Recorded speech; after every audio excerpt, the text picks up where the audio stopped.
ओम श्री गुरुवे नमः। भाइयों और बहनों सभी को प्रणाम। पिछले वीडियो में आपने सुना कि सत्संग से ही सद्बुद्धि मिलती है और सद्बुद्धि के प्रभाव से ही किसी व्यक्ति का जीवन बदल जाता है। उसे सत्संग भी भगवान की कृपा के बिना नहीं मिलता। जब किसी व्यक्ति का भाग्य उदय होता है तो व्यक्ति को सद्प्रेरणादायक बातें सुनना अच्छा लगता है, नहीं तो वह सत्संग में मन नहीं लगा पाता। सद्गुरु के माध्यम से ही जीवन क्रम बदल जाता है। शिवाजी, विवेकानंद, दयानंद, आम्रपाली, वाल्मीकि आदि के जीवन की दिशा धारा उनके गुरु द्वारा ही बदली गई। लेकिन जब महापुरुष इस धरती पर व्याप्त अंधकार को दूर करने में असमर्थ होते हैं तो स्वयं भगवान ही अवतारों के रूप में इस वसुधा पर प्रकट होते हैं। आइए आज इस स्वाध्याय के इसी क्रम को आगे बढ़ाते हैं।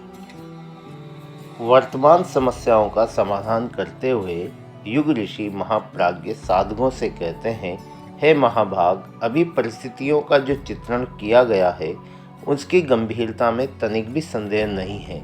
फिर भी हमें यह विश्वास करना चाहिए कि वह सृष्टिकर्ता अपनी प्रिय सृष्टि को ऐसे ही कैसे नष्ट भ्रष्ट होने देगा। भगवान ने समय समय पर अवतार लिए हैं। उनमें से 10 प्रधान हैं और कुल मिलाकर उनकी संख्या 24 है। इन सब अवतारों का उद्देश्य अधर्म का नाश और धर्म की स्थापना है। गीता में भगवान कृष्ण ने अपने अवतार का यही उद्देश्य बताया है और रामायण आदि अन्य ग्रंथों में भी विभिन्न अवतारों ने अपने अवतरणों का यही उद्देश्य बताया है। यदा यदा हि धर्मस्य ग्लानिर्भवति भारत अभ्युत्थानम धर्मस्य तदात्मानां सृजाम्यहम्। हे भारत, जब जब धर्म की हानि और अधर्म की वृद्धि होती है तब तब मैं अपने रूप को रचता हूँ, अर्थात प्रकट करता हूँ। जहाँ तक प्रकृति के प्रकोप की बात है वह अप्रत्याशित नहीं है। मनुष्य की चेतन प्रकृति का सृष्टि की जड़ प्रकृति से घनिष्ठ संबंध है। मनुष्य की विचारधारा तथा उसके कर्मों का प्रभाव जड़ प्रकृति पर भी पड़ता है। सतयुग में जब मनुष्य यज्ञ आदि शुभ कर्मों में लगे रहते थे तो उसका परिणाम था समय पर वर्षा, सुंदर जलवायु। उस समय धन धान्य की समृद्धि और सुखद परिस्थितियां रहती थीं। ऋतुएं समय पर आती थी। आकाश और धरती से मंगल वर्षा होती थी। दूध की नदियां बहती थीं। पर इसके विपरीत आज तो परिस्थितियां बिल्कुल विभिन्न हैं। इस समय अपराध, दुष्टता, दुर्बुद्धि, दुष्कर्म, छल, विश्वासघात, अनास्था, अनाचार का पलड़ा भारी हो गया है। इसलिए अकाल, भूकंप, बाढ़, अतिवृष्टि, अनावृष्टि का प्रकोप बार बार दिखाई दे रहा है संतों, मनुष्य के दुष्चिंतन, कुविचार अंतरिक्ष में ऐसा विचार प्रदूषण फैलाते हैं जिससे जनसाधारण को हर समय असह्य कष्ट सहने पड़ते हैं। इस समय दुर्बुद्धिग्रस्त मानव विज्ञान के आविष्कारों का भी दुरुपयोग कर रहा है। बम, एटम बम, अणुयुद्ध, साउंड वार, न्यूट्रॉन बम, लेज़र बम आदि का निर्माण करके मानव स्वयं ही विनाश की ओर जा रहा है। प्रकृति का दोहन कर मनुष्य ने संतुलन को बिगाड़ दिया है। रासायनिक खाद से भूमि बंजर हो गई है। वन संपदा नष्ट हो जाने के कारण वायु प्रदूषण बढ़ रहा है। खनिज पदार्थ समाप्त होने से भूमि खोखली हो गई है। अतः भूकंप, ज्वालामुखी जैसे खतरे प्रत्यक्ष दिखाई दे रहे हैं। इस समय जो विनाश लीलाएं हो रही हैं उन्होंने सभी को दहशत में डाल दिया है। भूगर्भ वैज्ञानिकों की भविष्यवाणी है कि पता नहीं कब यह पृथ्वी कुपित होकर भयंकर रूप धारण करके सर्वनाश करके कहर ढा दे, कहा नहीं जा सकता। प्रलय तथा खंड प्रलय की घटनाओं से विश्व साहित्य भरा पड़ा है, किंतु फिर भी यह विश्वास रखना चाहिए कि वह सृष्टा या परमात्मा अपनी अनमोल कृति को इस तरह नष्ट नहीं होने देगा।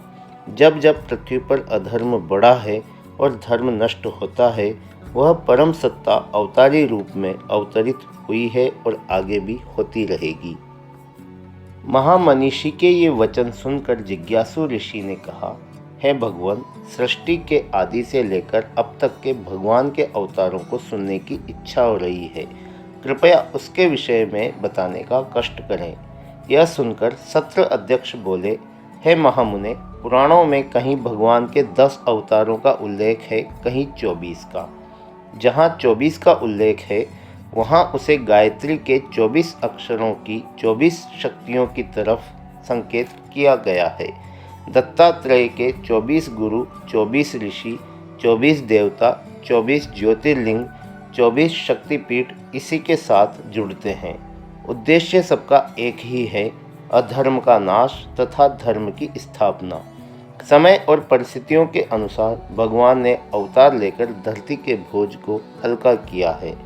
प्रज्ञा पुराण में गुरुदेव ने 10 अवतारों को प्रधान माना है, जिसमें प्रथम है मत्स्यावतार। राजा मनु नदी में स्नान कर रहे थे कि एक छोटी सी मछली उनकी अंजलि में आ गई। जैसे ही राजा ने उसे जल में छोड़ना चाहा, वह मनुष्य की आवाज़ में बोली, राजा मुझे पानी में मत छोड़ो, मैं आपकी शरण में हूँ। राजा दयालु था, वह उसे घर ले आया। घर आते आते मछली का विस्तार बढ़ा और वह कमंडलू छोटा पड़ गया। राजा ने उसे बड़े बर्तन में डाल दिया। थोड़ी देर में वह फिर बोली, राजा मेरे लिए ये बर्तन भी छोटा पड़ रहा है, कृपया मुझे जलाशय में छोड़ दो। जब जलाशय भी उसके लिए छोटा पड़ गया तो राजा ने उसे समुद्र में डलवा दिया। तब उसने राजा से कहा, राजा आज से 8वें दिन प्रलय होगी, तुम सृष्टि के बीजों को तथा सप्तर्षियों को लेकर नौका में सवार हो जाना। राजा ने ऐसा ही किया। मत्स्यावतार भगवान की कृपा से राजा की नौका बच गई और प्रलय के बाद सृष्टि का पुनर्निर्माण हुआ। इस प्रकार मत्स्यावतार ने अपना आकार बढ़ाया और राजा मनु को बचाया। हे संतों, इस युग के मत्स्यावतार ने आगरा के एक छोटे से गांव में आंवलखेड़ा में जन्म लिया और 8 वर्ष की आयु में मदन मोहन मालवीय जी से गायत्री मंत्र की दीक्षा ली।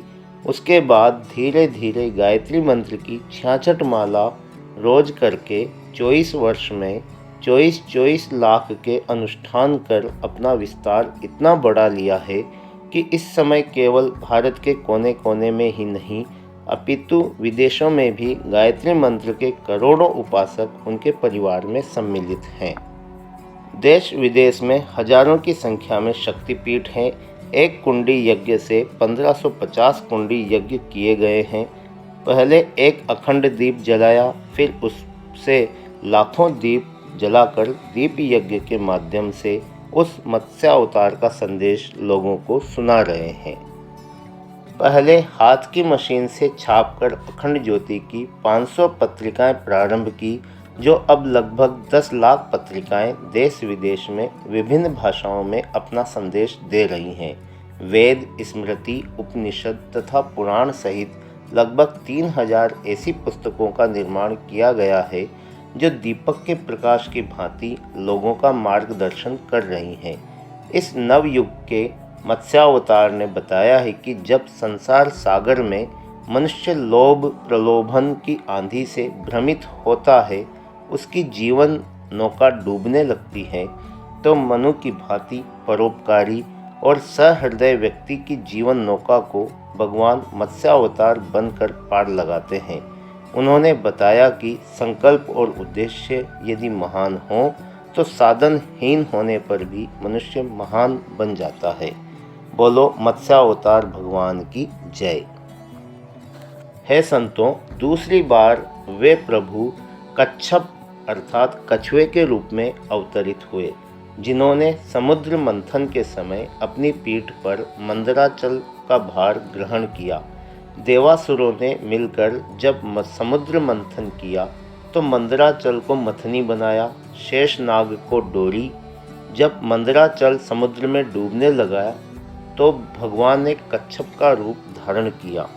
समुद्र मंथन से अनेक रत्न निकले, ऐरावत, कामधेनु, धन्वंतरी, लक्ष्मी जी, अमृत आदि। लक्ष्मी जी ने भगवान विष्णु जी के गले में जयमाला डाल दी और उन्हें अपना लिया। कौस्तुभ मणि भी उनके हिस्से में आ गई। उच्चैश्रवा अश्व ने, सूर्य ने, ऐरावत हाथी इंद्र ने, कामधेनु को बृहस्पति ने तथा कल्प वृक्ष शुक्राचार्य ने ले लिया। उस समय भगवान शिव खड़े थे। कुछ बचे तो मैं भी लूं। अमृत निकला तो देवताओं ने ले लिया, वारुणी को असुरों ने ले लिया। तब उसमें निकला भयंकर विष। उसे देखकर सब भाग खड़े हुए और तब सामने आए भगवान शिव। उन्होंने विषपान किया। उसे अपने कंठ में रोककर वे नीलकंठ कहलाए, किंतु स्वयं विषपान कर दूसरों को अमृत देने वाले शिव महादेव बन गए।